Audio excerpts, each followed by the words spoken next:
निमृत खुद सबसे बेकार खेली, सबसे कमजोर थी, लेकिन अपनी पावर्स का इस्तेमाल करते उन्होंने बाहर अदिति को कर दिया।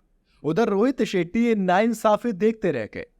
तब मेरे मन में सवाल आया कि दोस्त, क्या एक होस्ट का काम सिर्फ इतना होता है कि वो एक पावर किसी के हाथ में दे दे और सामने अगर वाला अगर नाइंसाफी भी कर रहा है, अगर गलत भी कर रहा है, तो आप सिर्फ खड़े होकर उसे देखते रहे? नहीं, मतलब यही तो हुआ ना खतरों के खिलाड़ी के इस एपिसोड के अंदर, जहां पर टीम्स वीक चल रहा था। दरअसल जब बारी आखिर में आई कि जो टीम हारेगी, शुरू में कह दिया गया था उसमें से कोई एक इंसान एलिमिनेट हो जाएगा, सीधा इंडिया चला जाएगा। लेकिन क्या होता है आखिर में? होता यह है कि निमृत की जो टीम होती है वो हार जाती है। दो टीम्स में बांटा गया था, एक शुमोना की टीम है और एक निमृत की टीम। निमृत की टीम के अंदर कश्मीर, शालीन भनोट थे, शिल्पा थी, निमृत खुद थी, अदिति थी। उधर दूसरी तरफ शुमोना की टीम के अंदर शुमोना, अभिषेक, करणवीर थे और इसके अलावा कृष्णा और अभिषेक मल्हान थे। तो कृष्ण जो शुमोना की टीम थी वो बहुत अच्छा खेली। सिर्फ एक स्टंट हारी और 3 स्टंट वो लगातार जीते, 4 स्टंट जीते 5 में से। उधर निमृत की टीम सिर्फ 1 स्टंट जीती और ओवरऑल जो टीम्स वीक था वो हार गई। इसके बाद पूछा गया कि वो कौन से 2 खिलाड़ी हैं जो कि एलिमिनेशन स्टंट खेलेंगे। किससे पूछा गया? कैप्टन निमृत थी, उनसे पूछा गया। अब निमृत ने बड़ी चालाकी से जस्टिफाई किया कि देखो, मुझे ये बताओ किस किसने कितने कितने स्टंट किए। सबसे पूछा तो सबने बताया। तो फिर इतने में शालीन बोले, आप नाम लो ना, किसका लेना है, आप सीधा सीधा बाहर करो। एक तो शिल्पा वैसे ही उनके फ्रंट चल रहे थे, शिल्पा ने वही चीज़ कही।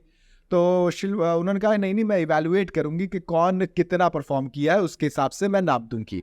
अब पहले तो इन्होंने बोल दिया कि मैं इवैल्यूएट करूंगी, लेकिन इवैल्यूएशन के हिसाब से जब नाम आए शालीन भनोट और किसका, अदिति का, तो अदिति तो रोने लगी। उन्होंने कहा कि यार मेरे साथ तो धोखा हो गया है, मुझे तो धोखा दिया गया। उधर शालीन ने भी वही चीज़ कही कि देखो, बात तो ये है कि बैक इंजरी की वजह से मैं नहीं कर पाया था, बाकी कैप्टन है जो बोल दिया देख लेंगे।